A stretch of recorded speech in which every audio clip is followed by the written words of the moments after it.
Hello, my name is Marcus. I'm the compiler of a collection of therapy quotes entitled 1001 Windmills of the Mind, a collection of advanced self-help quotes taken from what's often called the psychoanalytic or the psychoanalytic perspective, which long ago, as I was transferred to by some, perhaps many, as philosophical medicine and narrative medicine.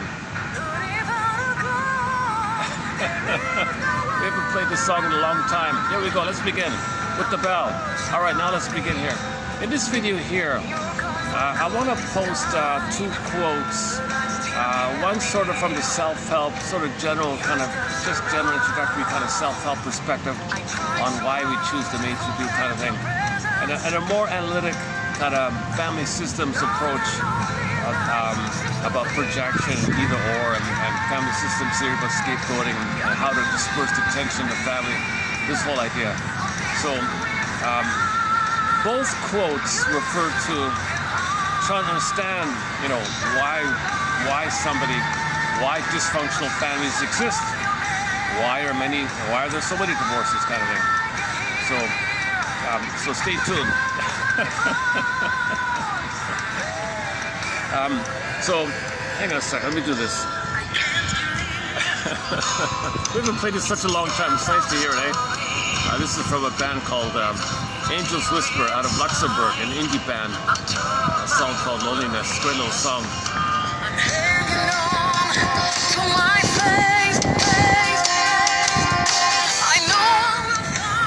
Okay, but I want to do another song. I want to open up this video with another song. Carly Simon. I think we have one of her songs on our soundtrack from long ago. So I want to do another one, the anticipation one, yeah. I want to do another one of her songs. This was her first hit from her first debut album, a song called That's the Way I Always Heard It Should Be. So this is about, it's a touching song. A lot of people talk about how they tear up when they hear it. It's considered a haunting kind of song. So it's about a woman who's about to get married, but she never got a chance to know herself. She never got a chance to be free to find out who she is really and make choices. She has a boyfriend. He's pressuring her to love him, to marry him, and he says, "Yeah, of course, that's the way it should be," kind of thing. But then she thinks, "Wait a minute, my family, am I going to recreate in my marriage kind of like what my parents had? Well, my parents, holy, you know what? My father sits at night with no lights on. His cigarette glows in the dark. The living room is still. I walk by, no remark." Okay, so they're estranged, the husband and wife. So the woman's parents were estranged. They didn't talk to each other, kind of thing. They were lonely and unhappy. My father sits at night with no lights on, his cigarette, so oral fixation, so he's got an oral fixation, we know about that. His cigarette glows in the dark, so you can see the mood there, right? The living room is still, so no play or nothing's happening, right? I walk by as a little girl, she's thinking about when she was a child, I walk by this room, no remark, I can't say anything. I tiptoe, there we go, I tiptoe past the master bedroom where my mother reads her magazines. I hear her call sweet dreams. So while the guy's downstairs smoking and in silence, he wants to be in a schizoid, solipsistic bubble in a fantasy womb or something, with a cigarette. Leave me alone with my cigarette in the dark here. She's upstairs in the bedroom reading magazines. Oh, I wish I could go there. I wish I could travel there. I wish I could do this. And oh my God, right? Now she says to her boy, now she's thinking it now into the present, right? Oh, boyfriend, you say it's time we move in together and raise a family of our own, just you and me. Well, that's the way I've always heard it should be. That's what marriage is like. Well, I guess you want to marry, so yeah, I guess I'll shrug my shoulders. I guess I'll marry. That's the way it's always been. I don't know anything else. That's all I know. That's all I'm familiar with. But gee, my father was unhappy. My mother was unhappy. That's the way it is. Gee, boyfriend you want to marry. That's the way it's always been. That's all I know, kind of thing. Like a nice party. My friends from college, they're all married now. They have their houses and their lawns. They have their silent noons, tearful nights, angry dawns. So they don't communicate. So a lot of these couples, she's referring to a lot of dysfunctional marriages are characterized by silence, tears, and anger. Right? Their children, and their children, the children in these homes, their children hate their parents for the things they're not, and the parents hate themselves for what they are, and yet they drink the pain away. Maybe they amuse themselves with a show on TV, I don't know. Close the wound, hide the scar, close the wound. Oh darling, in the present, your boyfriend, you say it's time we moved in together and raised a family of our own, you and me. Well, that's the way I've heard it should be. You want to marry? Yeah, okay, I guess shrug my shoulders, we'll marry, then fine. But you know, my friends are all married, they're unhappy, cold silence. Okay, she gives them the silent treatment, passive aggressive routine, they punish each other, cold, angry cries, tears slowly. Gee, my friends are doing it, my parents are doing it, now it's my turn. Oh no, but that's the way it's always been. That's the way it should be. I've always heard it should be like that. Jesus. Oh, boyfriend, you say it won't be like that? You say we can keep our love alive? Well, all I know really is what I see. The couples cling and claw and drown in love's debris. You'll say we'll soar like two birds through the clouds, but soon you'll cage me on your shelf, and I'll never learn to just be me first. I'll never learn to be just me first, be myself. Okay, it's time we would together, raise a family of our own, you and me. That's the way it's always heard it should be. You want to marry? I guess we'll get married. Okay, good little song, eh? I didn't realize this was her first sort of big hit from her first album. So I'm talking about Carly Simon. This is from her website there. And now this will be copyrighted. This is going to be copyrighted, but I want to give it a try just in case, by chance, by fluke, it gets through. Sometimes when there's too much background noises and things are not clear and the audio's not clear, the visual, I might get through sometimes just by fluke. So I want to play the live, her singing her first hit on stage to an audience here. So this is a really nice, this one here, yeah. So you're probably going to notice a skip, but I'm going to try again with another live version that she did, you know, decades afterwards. In her 50s, she did it again in a train station. She did it. So here's a concert version I'll play first, and then I'll try again with this train station, and hopefully one of them will get through. If they don't, if neither of them get through, so you know about it, and you heard the lyrics here. And thirdly, I'll play somebody's cover, just so there's some, just so we got it through. So the cover is just okay, somebody's cover. I haven't had a chance to listen to other people's covers. A lot of people have covered this song. I'm sure it's a hard song to sing. So here we go. Let's give it a try here.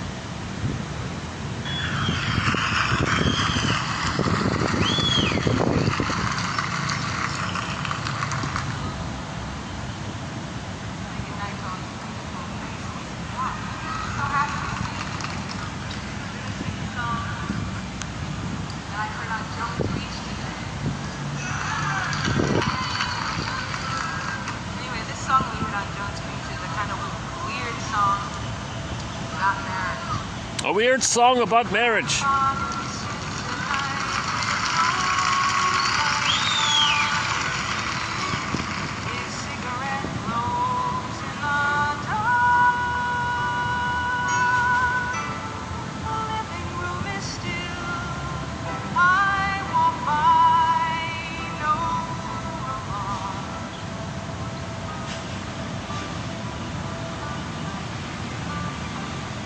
I tiptoe past the master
What a great song, yeah.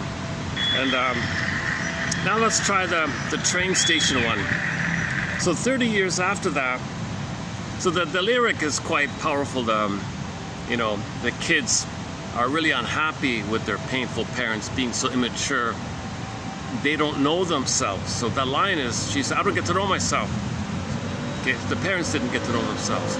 So her friends, her college classmates who got married, okay, and their kids hate them and they hate themselves because they never got a chance to know themselves. They never got a chance to process their trauma, birth trauma, relational trauma, interpersonal trauma, developmental trauma, strain trauma, ambient trauma, weaning trauma, betrayal trauma. They never got a chance to process any early traumas.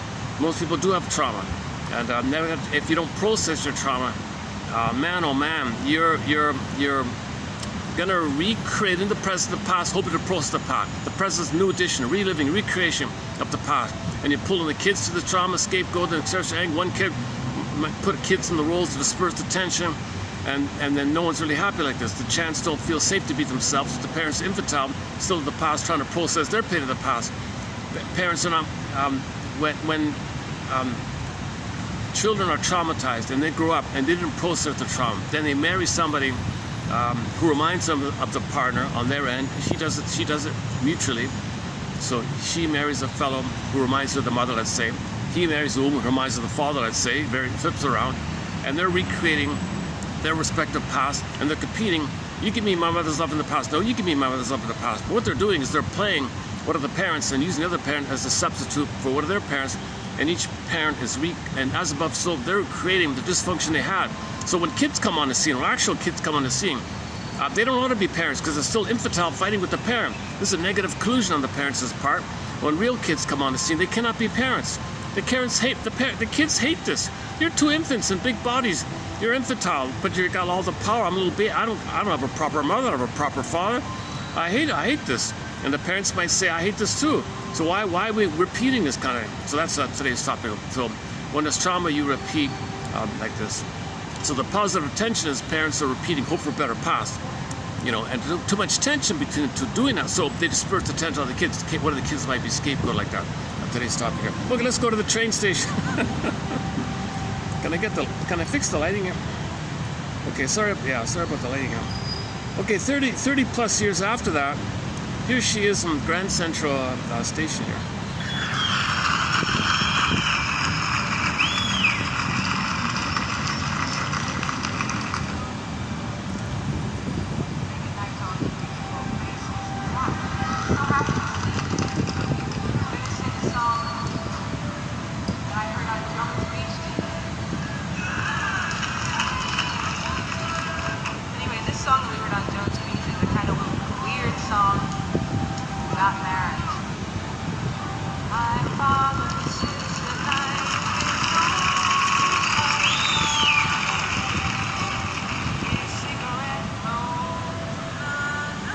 Was that the same one? The weird song about marriage? Oh, hang on. Oh, that's not it. No, hang on. Oh, here, the next one. Oh, here we go. Sorry. Here's the train station. So can you imagine? Can you imagine? Going, to the subway station, and Carly Simon's on the piano singing. That's kind of like what it was.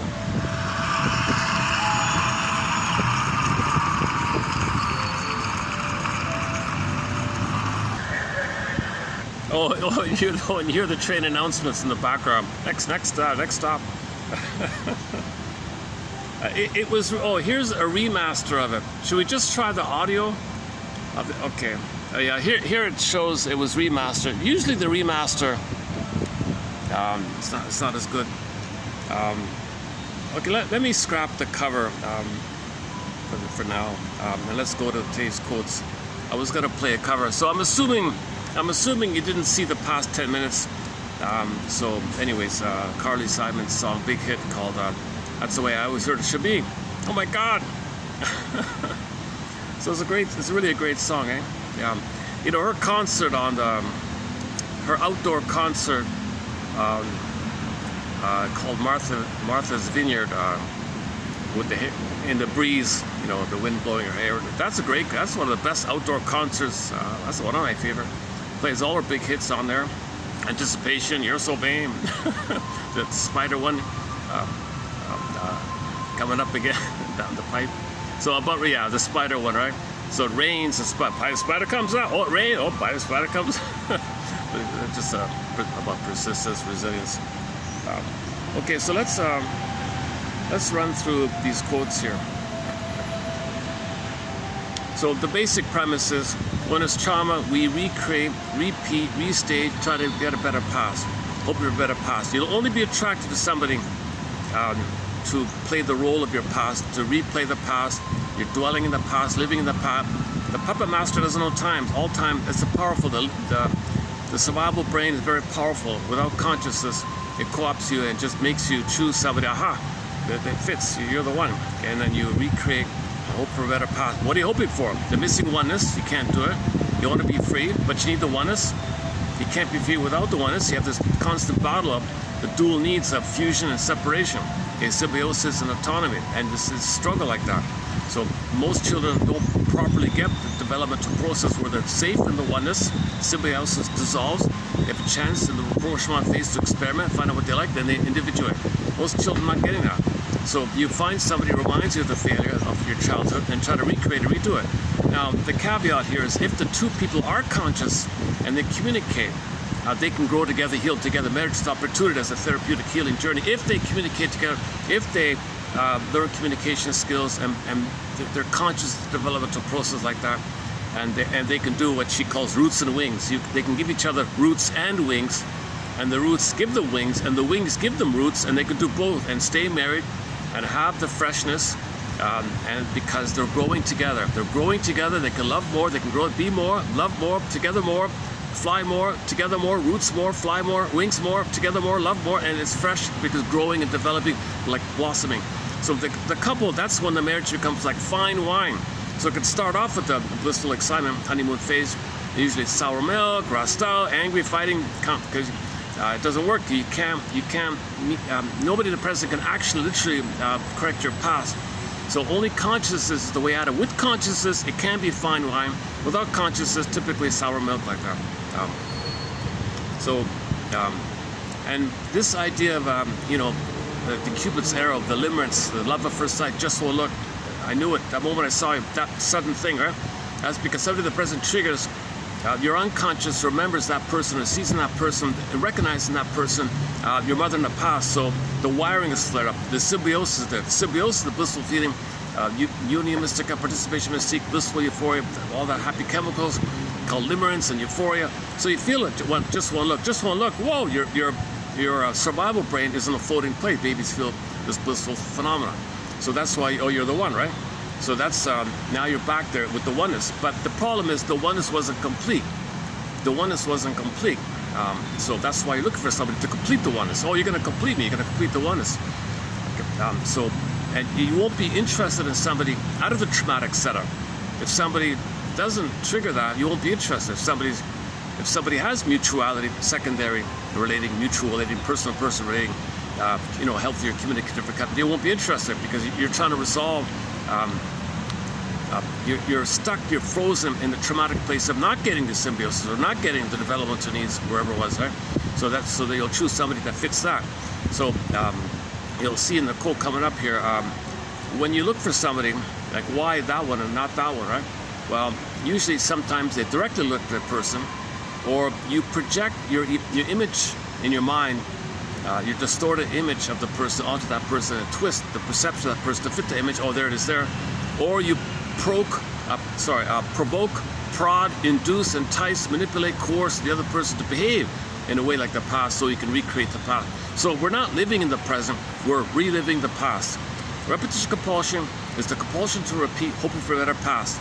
We're looking for a better past. What past do we want? What past are we trying to get? Well, the proper past that we should have received where we felt safe, we have our identity, our budding beauty, our emerging self, our sense of self. I feel their friend. I'm staring at the bird in front of me.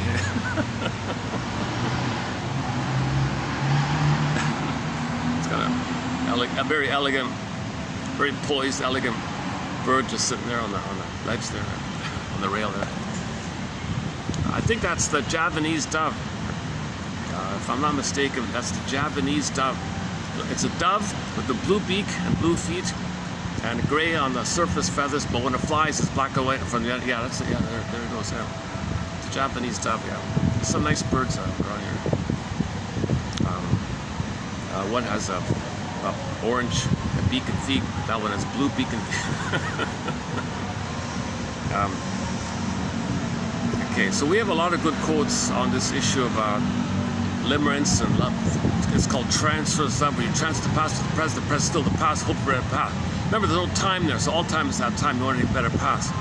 So we don't remember this, so we recreate, repeat, because we don't remember. If we can remember via consciousness, then we can stop repeating. And if you can remember and get your story, then you'll have an emotional knowing about it, then you can do something about it. But if you don't know, you just repeat. When you know, you have a chance to not repeat. these kind of things. So this song of hers by Carly Simon, she has like a little glimmer of it. I'm supposed to marry, but she's partially questioning it. Wait a minute. I'm supposed to marry, but my college friends are married. They're not happy. They hate themselves. The parents hate them. They're miserable. There's silence and angers and tears and escapism, and they avoid each other and have this collusion and scapegoat the kid. And my parents are like that. My friends do those kind of things. They're unhappy. My parents aren't happy. Boyfriend, you say he'll be happy? I'm not sure. I'm not sure. You say we're gonna fly? I feel like you're gonna put me on a cage and put me on the shelf and make me be like a doll or something. Yeah, she's a very pretty model singer, right? One of the prettiest musicians around, right? Carly Simon. So I can see from her point of view, she'd be treated like a doll, and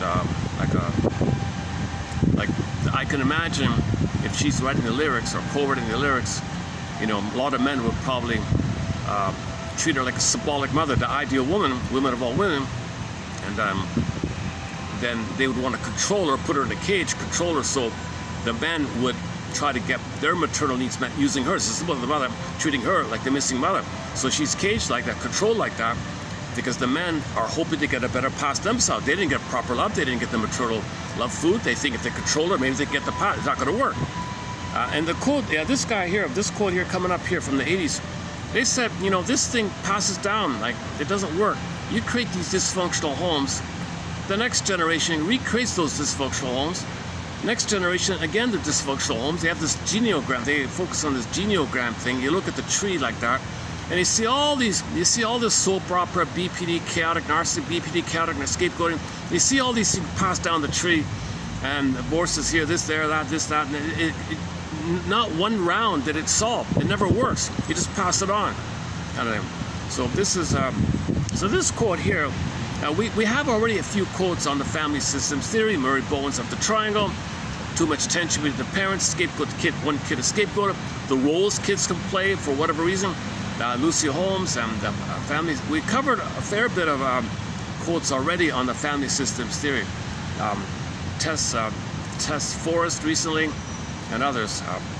Now this example here has a specific example of. So I'm just going to focus on the specific example rather than the overview of the whole thing.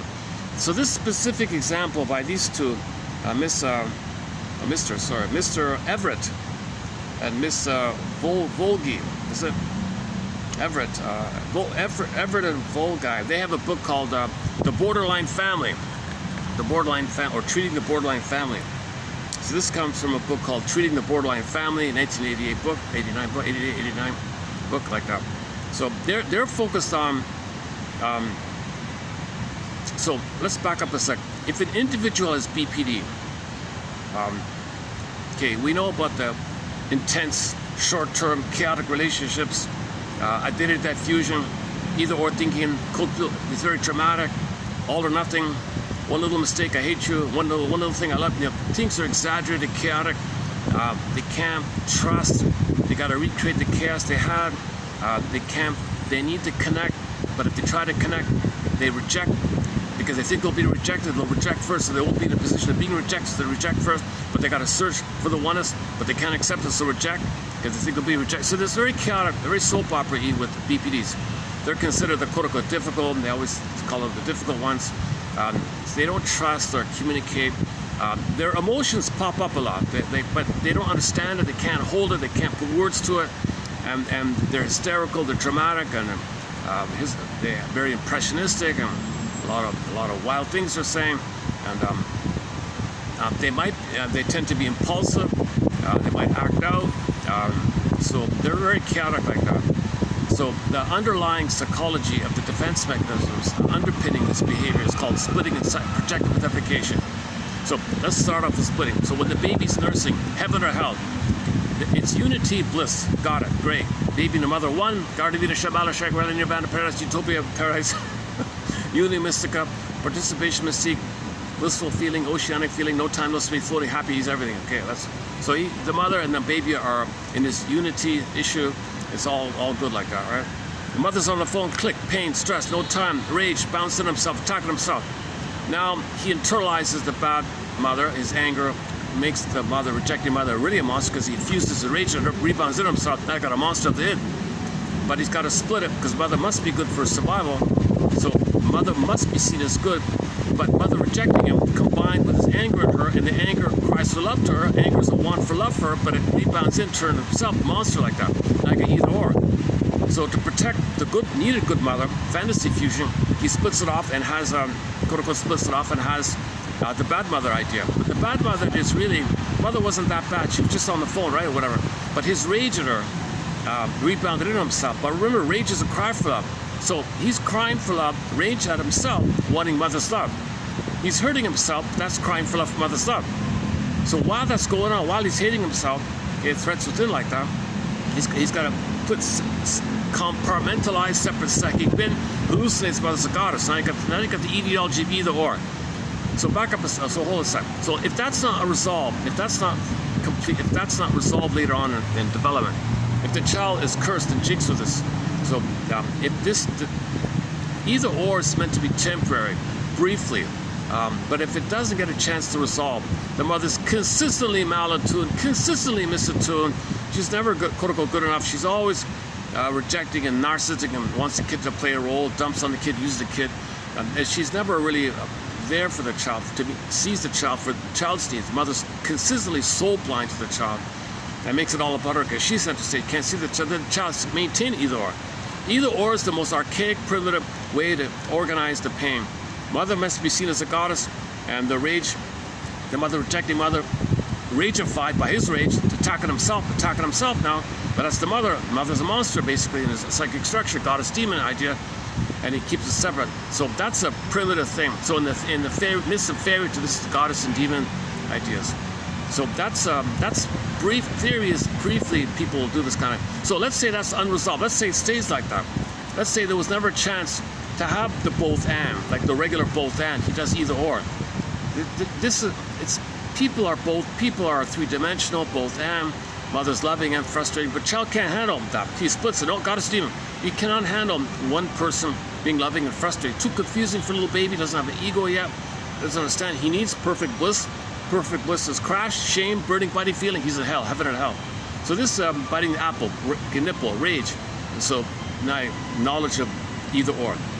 But the bad or the evil means cry for love. There's no evil. There's only cry for love. The devil, evil, Satan, all these kind of frightening images, scary images. It's just a personification, a Picasso painting to symbolize, to put into artistic form, let's say, give the cry for love to the mother.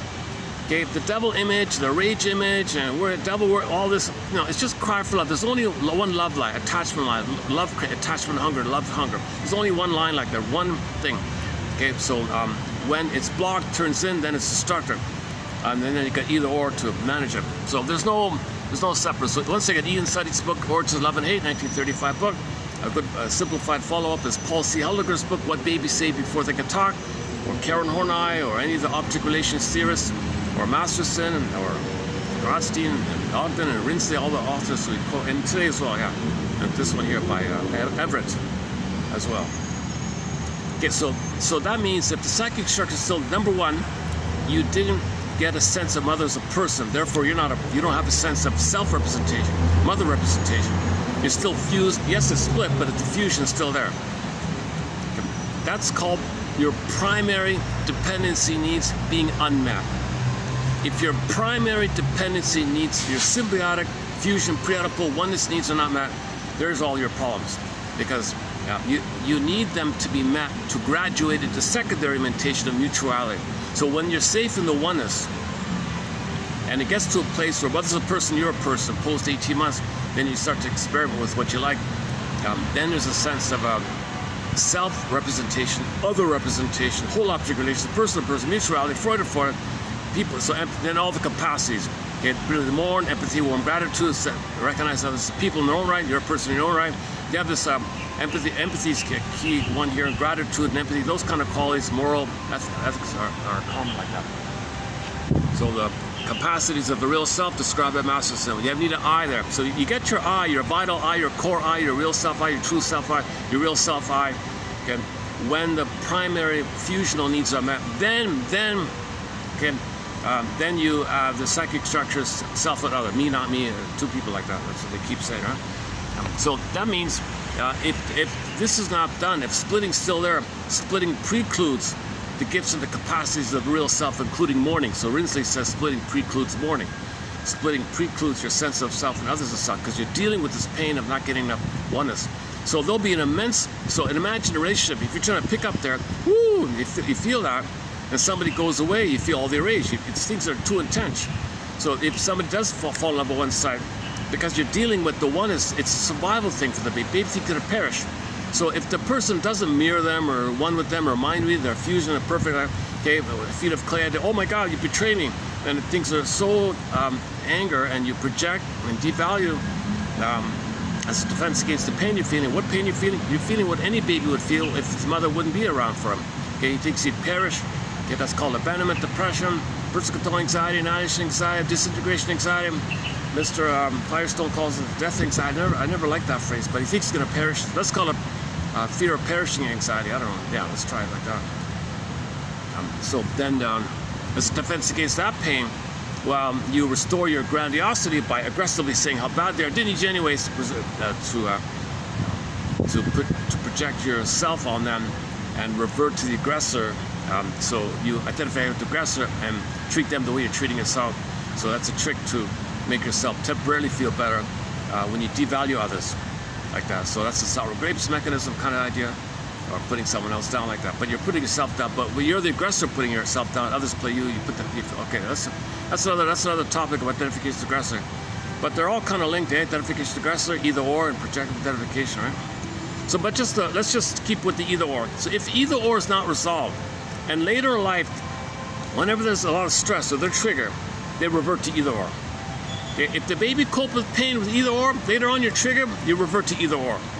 So people have a tendency with the either or. Okay, that's, for example, I'm good, you're not okay. I'm right, you're wrong. That's either or. Like they don't understand third side of the coin, ambivalence, cry for loud, pain, communicating in code. Nobody's bad. You're just everybody's wanting. Everybody. We're all the same. We're wounded. We're crying for love. There's no problems like that. We're project. When you're in pain, you project. You project, and then you behave on your projection like parent. People react to that, and oh my God, this is all the chaos with our projections. So that's the problem with either or thinking. You tend to say either or. I'm right, you're wrong. That's either or. It's not that simple, right? They're wounded, they're crying for love, you're wounded, crying for love, but you just trigger. So when you trigger, that's the survival brain. The survival brain just either be eaten, either or. They just think in those kind of terms. So babies are not meant to be traumatized so early on. This is the jinx or curse of the human side, where too many babies are getting traumatized too early on. Okay, this is done when the baby's removed from the mother. That'll do it. Put on a scale, that'll do it. Okay, Robert Goldman talks about the hidden trauma, circumcision trauma, where the baby's screaming and bleeding for 20 minutes. Or he's not screaming, but he's screaming in silence, screaming inside. If they numb him out, that's a severe trauma. We don't cover that topic here. Ronald Goldman has it on YouTube, 6-parter there. But all other kinds of traumas can take place at birth trauma. So there's a whole topic on the birth trauma area. But that'll break the bomb, then either or kicks in, and the mother can't repair it. Well, maybe sometimes she can, usually she can't. Then the person is jinxed with either or. Now, if a person's jinxed with either or, that's an archaic, raw trauma. It's really sad if a person can't have a sense of others of three-dimensionality, both and. They can't see the big picture of something. They don't want to know the spirit of something. They don't know the reality of something, and for yourself and others. And you feel when you have yourself, and you know other people feel, and you can live in the present with a warm kind of place like that. We're warm mammals. But when you're traumatized survival brain, people, you're so cold, right? We want to be warm, right? We're meant to be warm. We have bodies. Bodies are warm, right? We're meant to be. The feeling self. So I feel that if I am. It's the quality. It's these qualities of feelings. It's the quality of our feelings that determines the quality of our life. The gold of all feelings. We mean the embodiment feeling. The sensation of the visceral stuff of fight or flight response, amygdala, stress, fear, and anger, shame. Okay, that's sensations, visceral sensations. Yes, we call them feelings, but properly we call them emotion or affect. The primary feelings of interest, curiosity, love, warm gratitude, delight. Those kind of primary feelings. Versus the archaic sensations. We've got survival brain, okay, affect, and feeling self-affect. So you got two kinds of affect together called affect, right? So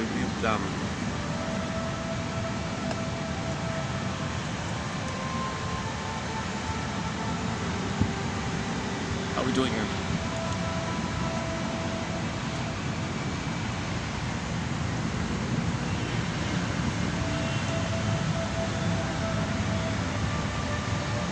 Yeah, to my surprise, I was talking about the tame, like if you're triggered, tame it, name it to tame it idea, just a self-help slogan yesterday, and somebody made an example of somebody being triggered. It was a sports player being triggered. Ironically, that short got all the views, right? Because of the sports reference. But the follow-up is zero. Goose egg, goose egg, goose egg. Man, oh man, people are very interested in current events and things. We don't cover current events. It just happened to be an example the self-help author used to talk about being triggered. If you can name your trigger. So yesterday's topic was, if you can name your sensations. Now it'll be metaphorical. It'll be, you know, like tingling and antsy and like a wiry or some tensy thing or some twisty rope feeling or some you know, those raw ropes or something, like prickly, you know, you have to find some way to tension, something pulling you or something, or ache here, ache there. You got to experiment around with it's a Rumpelstiltskin exercise. You search around you scan your body, what's going on. It could be like a name, sensation. You can say it could be fear, apprehension, scared. You can use those terms or metaphors for it, or images for it. You just got to guess, or some kind of other references for it. So if you name it, the theory is that's a recognition from the present tense. So that means you're in the present. If you're in the present, that holds the past. Now the past, no time. If there's no time, it's dispersed all over the place. But if you can hold it, the nest. So you're giving yourself like a nest, like a holding, like a mother holds a crying baby. You're doing it for yourself in a sense. If you can name, then you comment. They said you send fibers from your left brain to your right brain. The fibers, that's like hugging juices, calming juices, soothing juices. You calm down a little bit if you can name it to tame it. So the guy had an exercise about a sports star.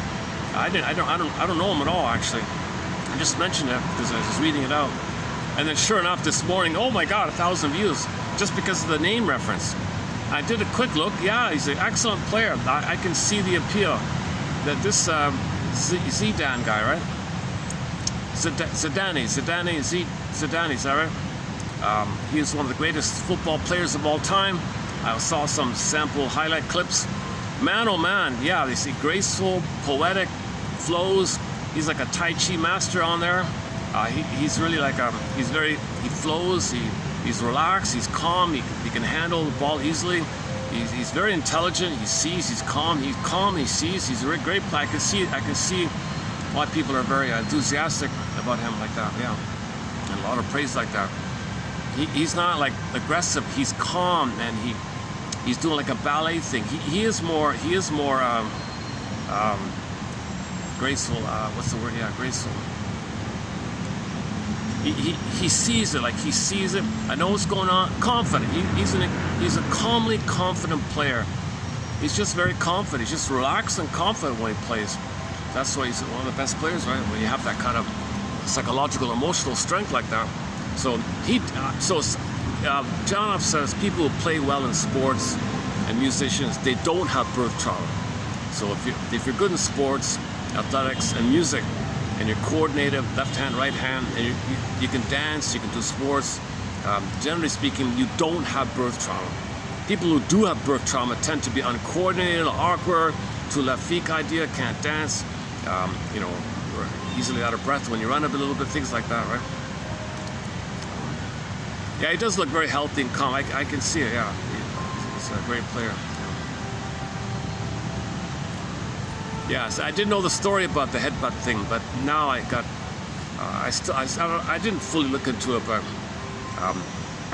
I can see. It kind of reveals the other side, how the aggressive, the crude technique, if it's true, the crude techniques of the other side to say verbally triggering things on purpose to make people lose their cool or something. But he went over the line. If that's the case, this other guy saying all these kind of things, it's just so. It apparently has a reputation for saying the most crudest rudest things to the other players to make them, pause or something, trigger. So he's deliberately trying to provoke and trigger. So Zidane said, "You gotta say something here or something. I don't know, something like that." I don't know the full story. We don't hear the audio of it. I don't really see it. I didn't see it.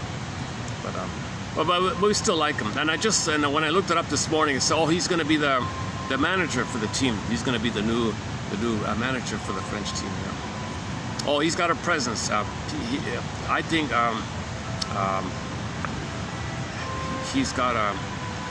he has a certain, his calm sort of presence influences others, right?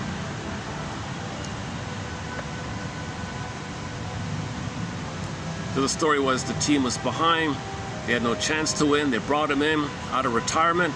He was already retired. They brought him in and took him all the way up to the top. At the last minute, the headbutt thing, they lost their head because of that. I didn't know it's the most famous scene in soccer history, football history, this whole thing. It's all accident. It's all accident to me. I was just reading an old self-help book about the topic of this slogan, name entertainment. There was an old slogan from the self-help movement. A guy named Dan Siegel started it with the name entertainment. We all know this. Put your words to your feelings. Don't act out. Therapy is about not acting out. Therapy is a place to find the words. Put words to your feelings. Don't act out and do things. You put word, talk about it. This is called the talking cure. The talking cure. Find your story, find your narrative, find your words, name entertainment idea. Right? That's called the talking cure. Miss Anna O's just wanted to talk to you, feel better.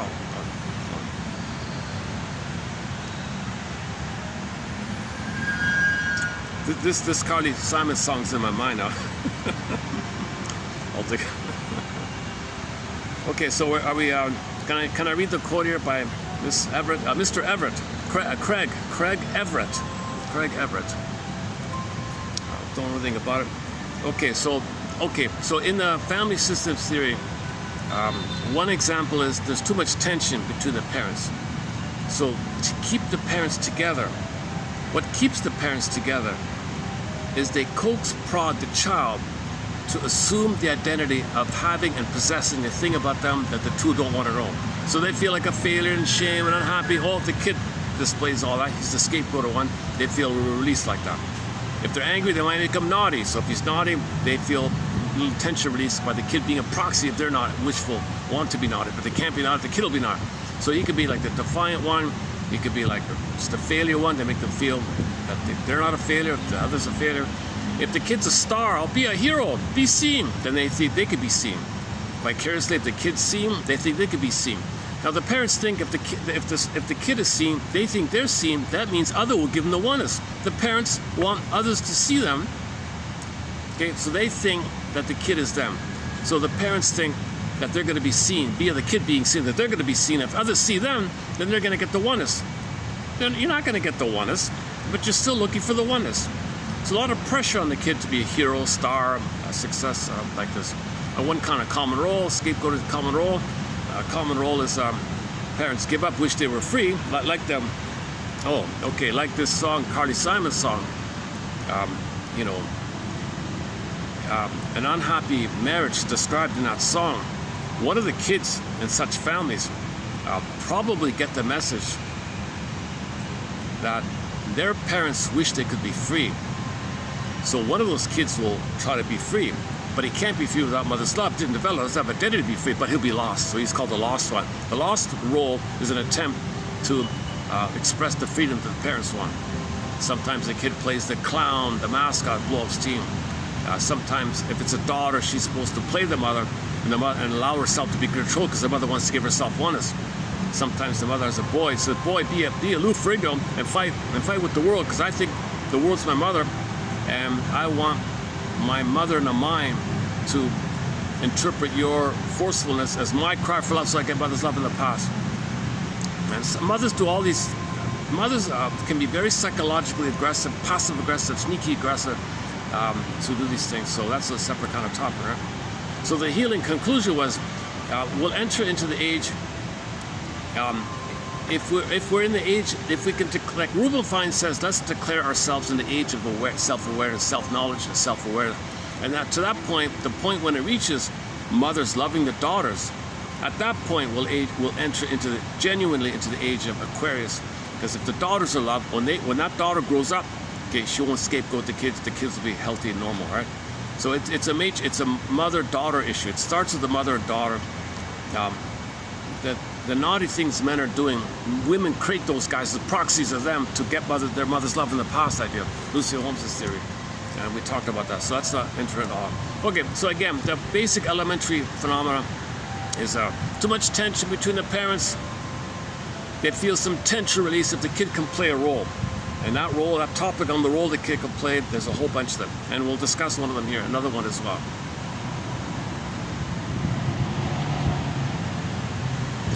Test Forest was a test. Oh no, recently we did a 7-video special run on the topic of scapegoating. We focused specifically on the scapegoat role, the family scapegoating process. So the scapegoat kept the parents together. The scapegoat was the spokesperson, was the savior for the parents, saved the marriage, saved the system. And one extreme example was in a small town.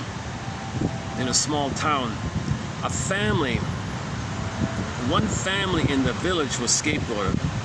A lot of pressure on that family, and within that family, one of the kids was scapegoated, and so it turned out that the scapegoated kid in that family was holding the whole town together.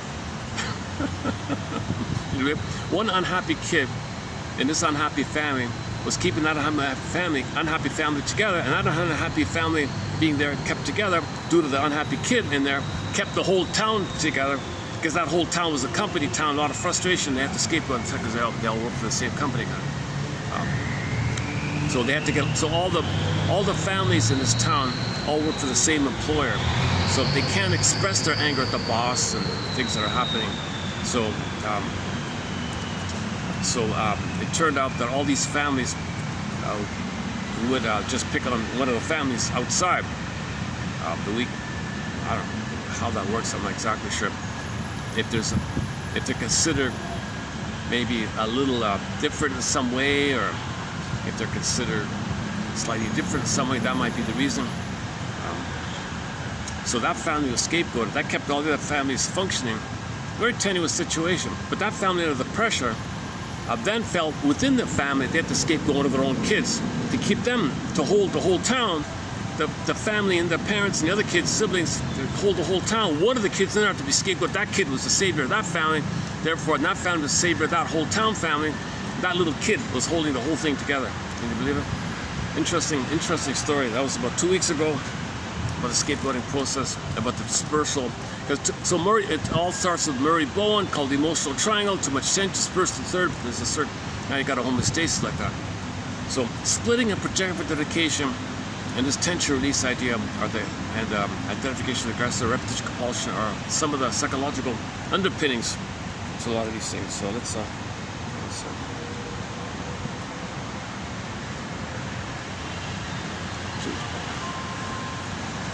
okay, let me play the cover. Let's try that cover. Let me take a small break. If I can find it. Let me try this ladies cover. It's average. It's mediocre, but there aren't many covers of this. Oh, Pavlov's dog! Oh my God! Oh, there's the concert. Yeah. Hang on a sec. That's the way. How does it go?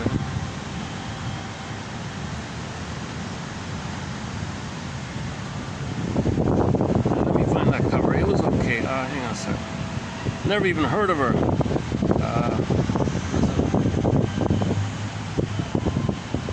Okay, here's a cover.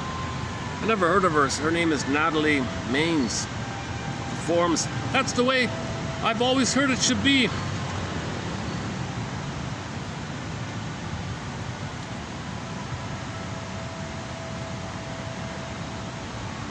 Wait for the ad. Wait for the annoying ad to pass. One sec. Welcome to School Talk Law, Thailand's first. All right. Well, that's the way I've always heard it.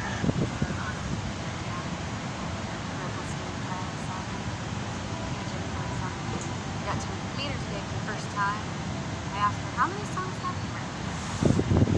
She got me about 200 by myself. Probably another 100.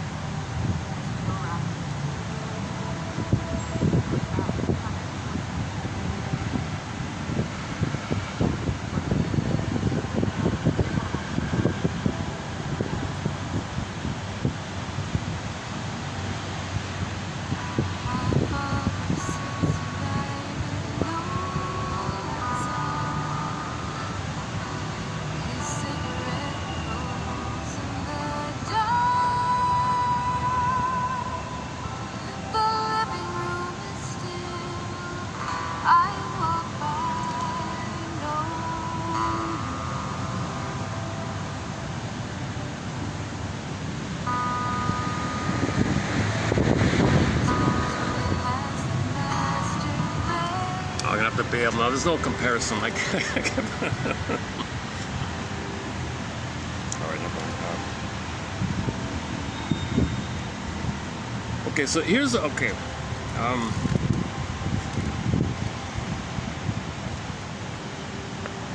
Okay, let's. Are we finished with either or?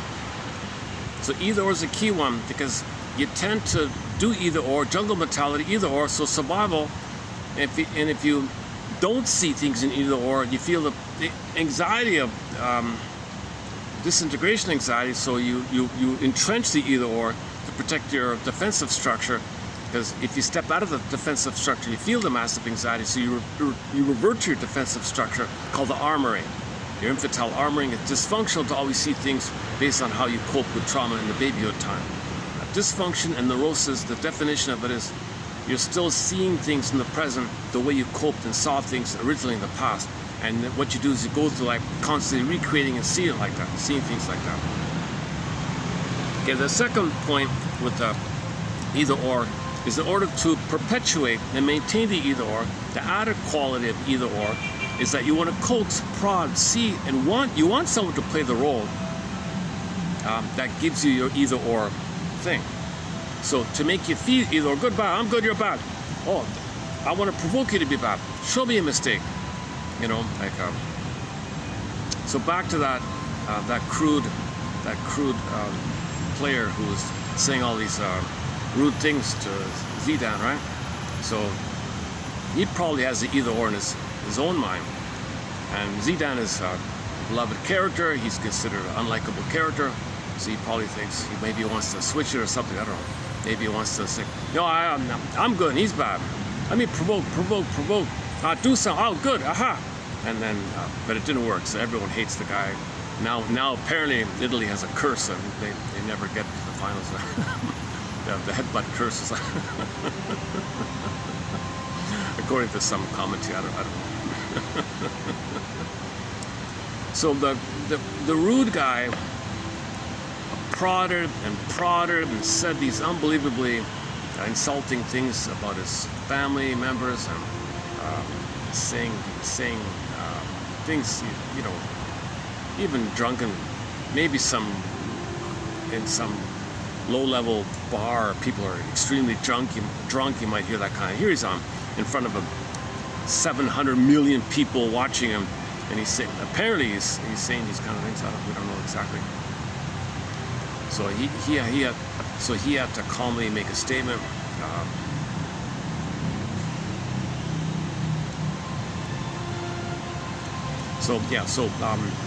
Sometimes people want to switch it, like the aggressor wants to co-opt your goodness and believe they're good and export your badness to make you bad. So they coax you to show bad and then believe they're good, so they flip-flop. They don't want to be I'm no good, you're good. They want I'm good, you're no good. So they'll pick someone who's seen as good. No, I want that. You're the bad. You're me, the bad me. you're the good you, and you're the bad me, and I could be the good you. So I'm good and you're bad. They try to flip it like that. So that's a good moment. If that's actually what happened, that might be an example of it. So that's the problem with kids. That's why the soap opera thing. It's you act like they said what you said. You believe that you said what they said. It's just there's no, because remember the fusion's unmet. You're looking for the fusion. You're looking to be seen and soothed in the fusing time, in the fusional time. Mother sees you and soothes you, and you're in this self and other back and forth thing. So that's why it's so chaotic like that. It's okay with the baby and the mother nursing. It's chaotic like that. But if that's failed, then that's what's being recreated. But the present, not the past. Nobody the present is the best in the past, kind of thing. Okay, so this example here by is my fan out already? I'm kidding. I only get 1 hour out of this thing.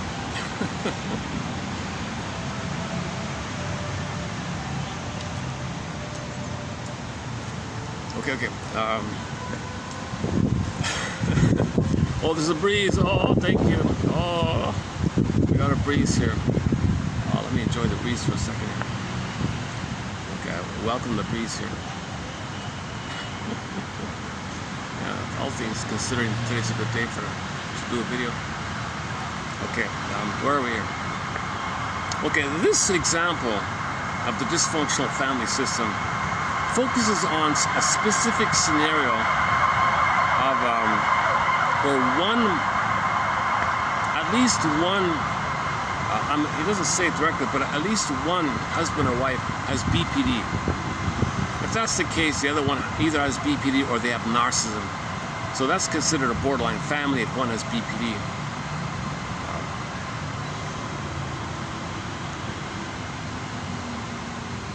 I'm assuming this is the lower functioning BPD, or BPD in general. No, they just talk about BPD in general. All right.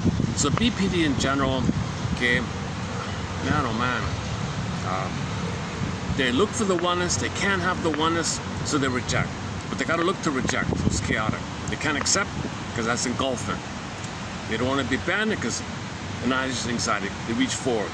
They touch forward, engulfed, abandoned, engulfed, abandoned. So this chaotic thing. They can't go close, they feel gobbled up. They can't go too far, they feel they fall, they abandon.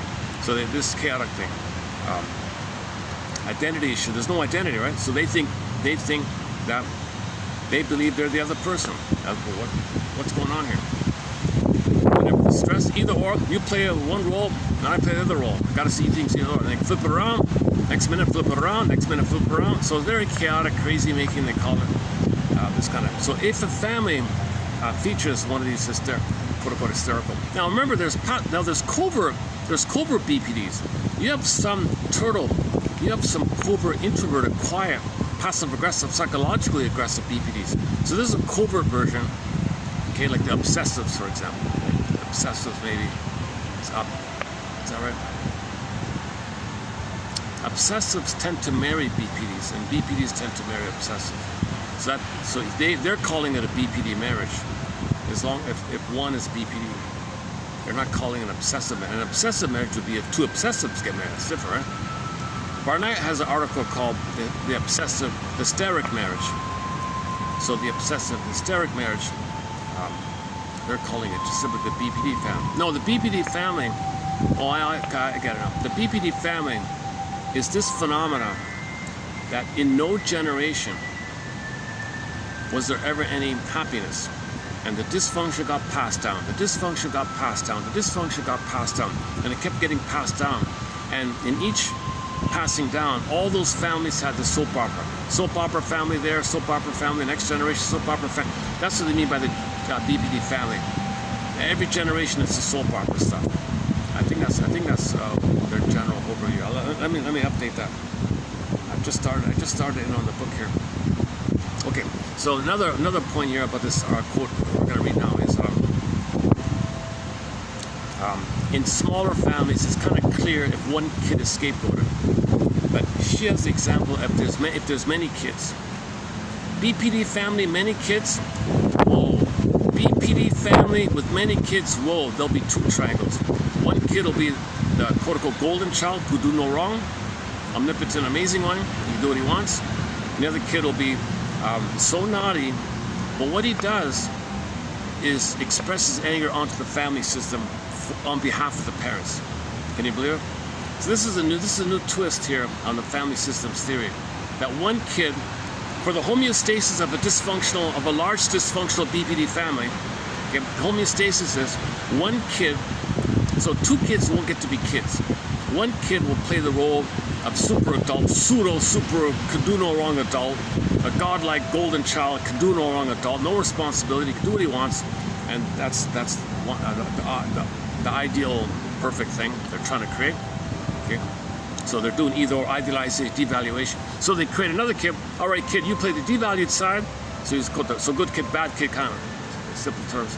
But the bad kid in their version is the bad kid isn't just simply scapegoated where he goes out and he's naughty in the world to disperse the anger for their relief. No, in this version, the kid's angry is rebounded in on the family and he attacks the family.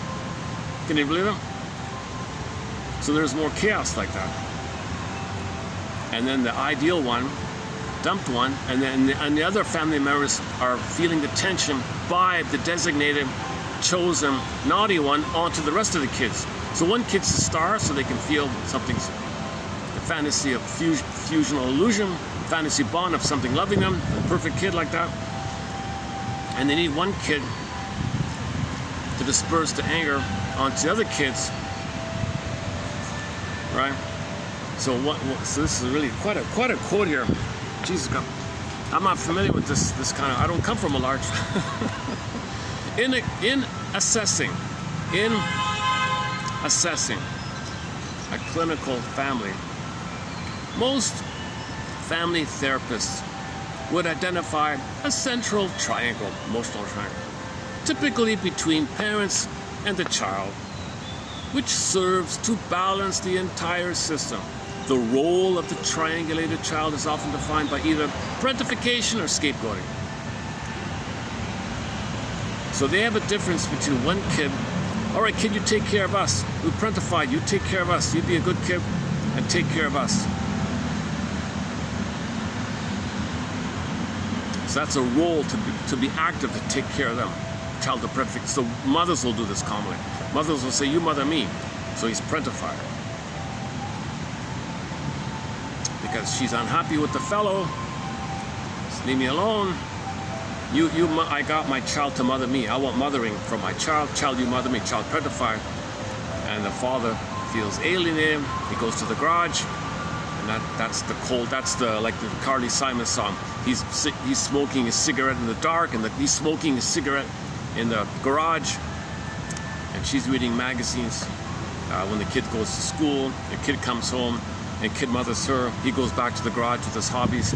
Unhappy family, right? That's the way I was told it should be. Oh, you want to get married? Okay, well.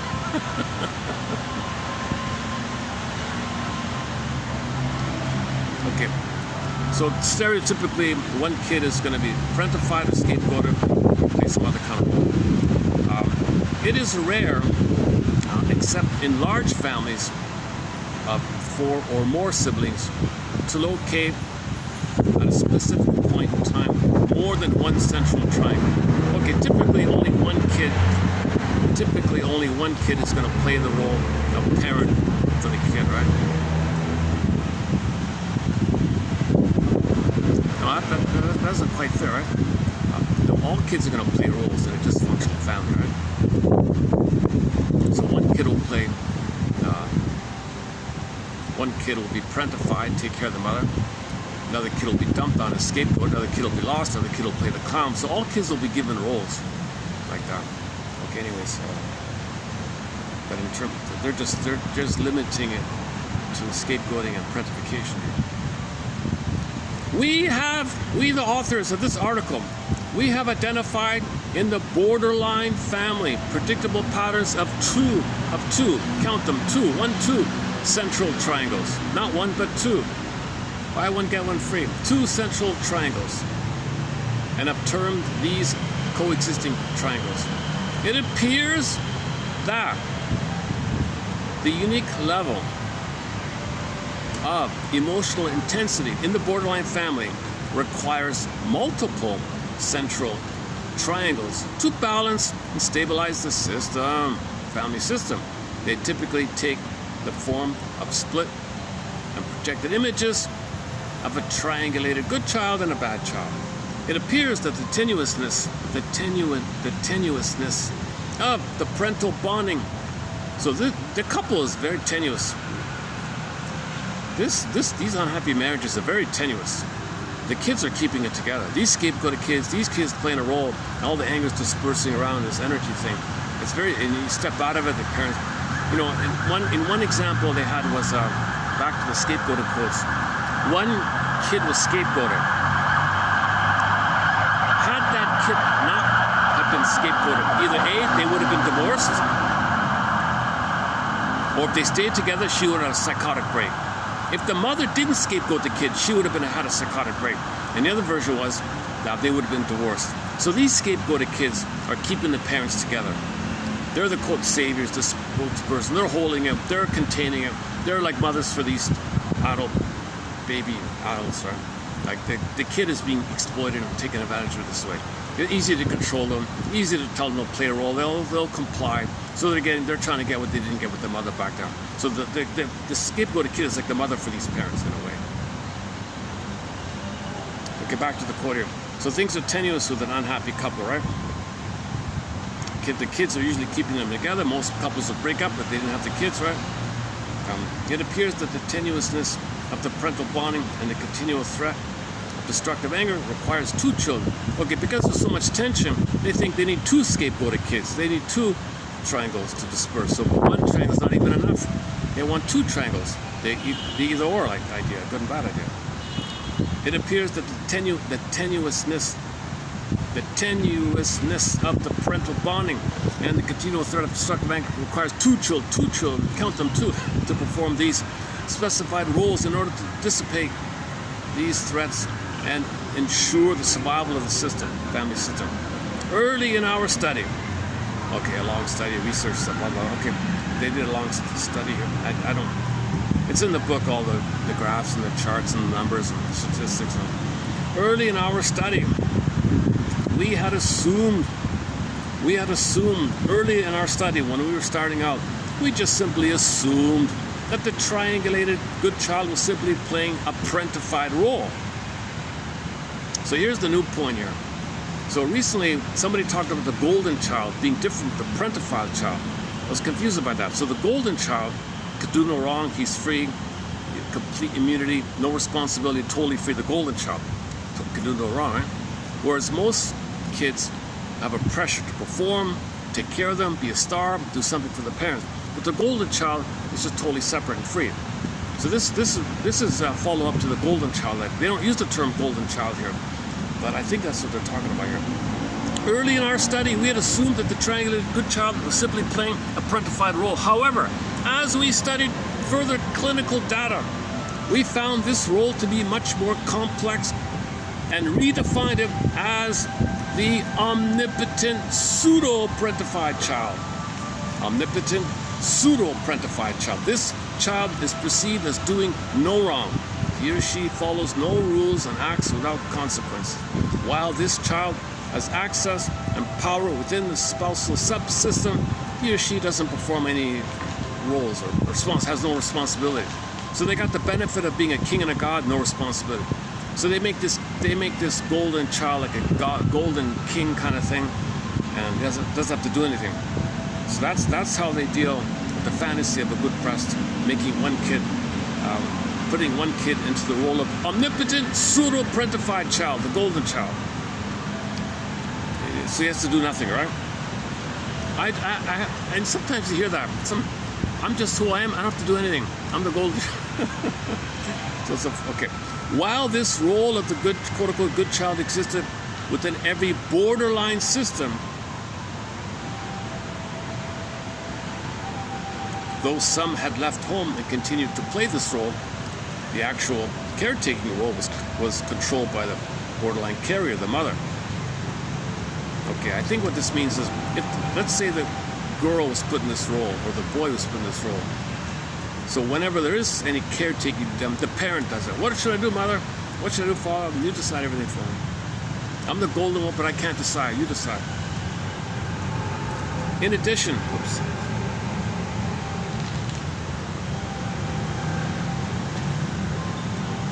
Oh, there's someone just behind me. Okay. I'm not getting him in the camera, am I? All right. Somebody's taking the lunch break. I can hear somebody just behind me there.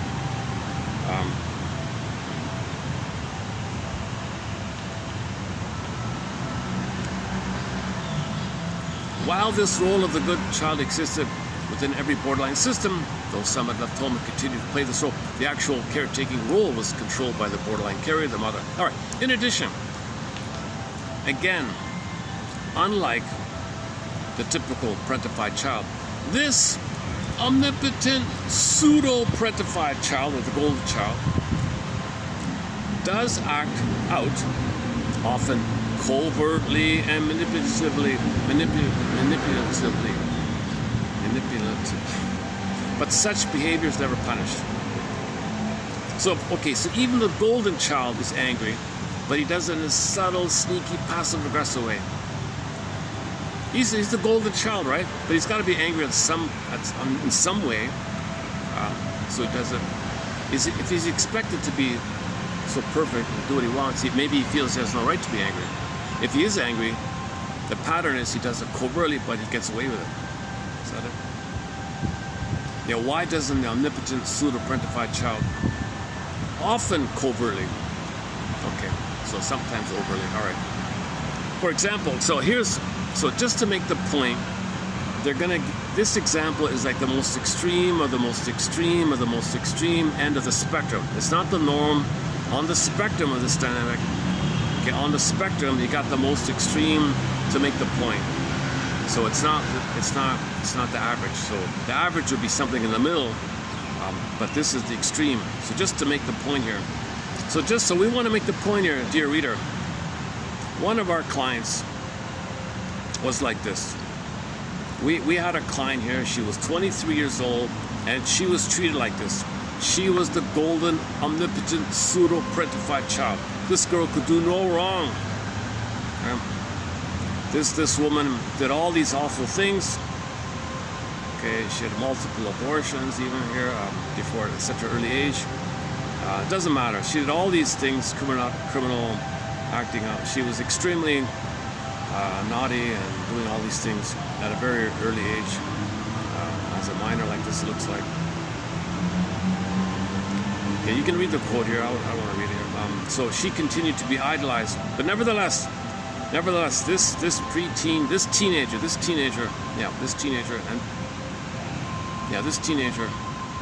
did all these things at a very early age. Normally, people would be outraged and parents would do something about it.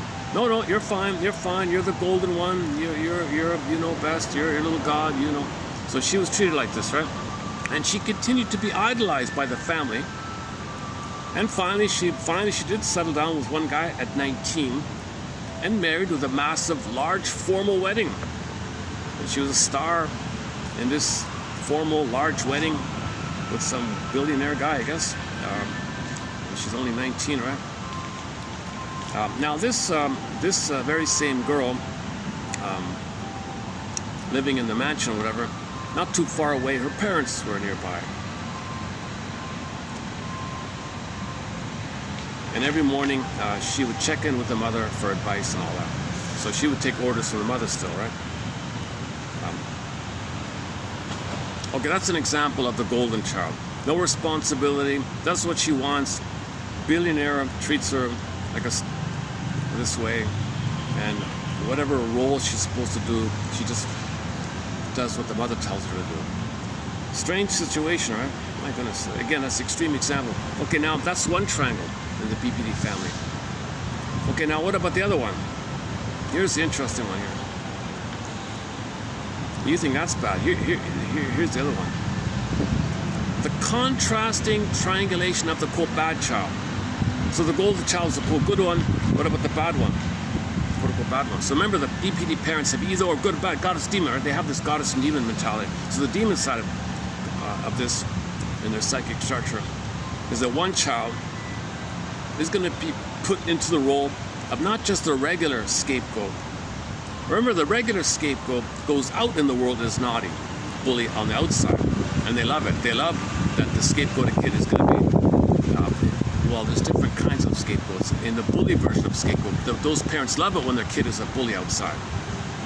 But in this version here, he's a bully back in on the family, and the parents love that. Oh, good. So imagine a dysfunctional couple. Hey, kid, you play the heavy with the other kids. Okay, good. So he's scapegoated, and he's got to scapegoat the other kids while he's scapegoated, playing the role of being scapegoat. He's got to scapegoat just first on himself. So the parents dump the anger on one kid, and that dumped anger kid is going to dump his anger and the parents' anger onto the other kids. That's the version. This is a new version of the scapegoat idea. A special type of scapegoat. The child accepts the projected anger and conflict, as does a typical scapegoat. Children always play the roles, right? But instead of simply acting out this in delinquent activities away from the family, this child explicitly turns the anger back onto the family in a persecuting and terrorizing manner. At one level, so here's the extreme of the extreme. At one level, this serves to dissipate the parental stress and reinforce the split-off nature of the anger. At another, it keeps the child closely enmeshed with the system, avoids the threat of separation, and yet contains the anger just outside of the spousal subsystem. In one dramatic case, here we go. In one dramatic case, a persecuting child so terrorized the mother and his golden child brother when the father was out of town that those two had to lock themselves in the bedroom for hours to avoid his wrath. This pattern had repeated itself consistently over a 3-year period prior to the family seeking therapy. Can you believe it? That's unbelievable. Wow, that's kind of sad. Huh? As we have noted, so that kid is holding the rage of the unhappy parents and diverting it inwardly back on the family. And this takes place when the family is interrupted when the father's out of town, something like that. In many cases, it is the dramatic behavior of the persecuting. So in many cases, it's the dramatic behavior of this one that's identified, that he becomes the identified one. So when they go to therapy, they focus on him. We have hypothesized that the greater the level of persecutory behavior by this bad child, quote bad child, the more intense will be the level of deflected spousal hostility. So the angrier the parents are, the more the father and mother hate each other, the more violent this naughty kid will be. Similarly, the greater the level of idealization of the omnipotent child,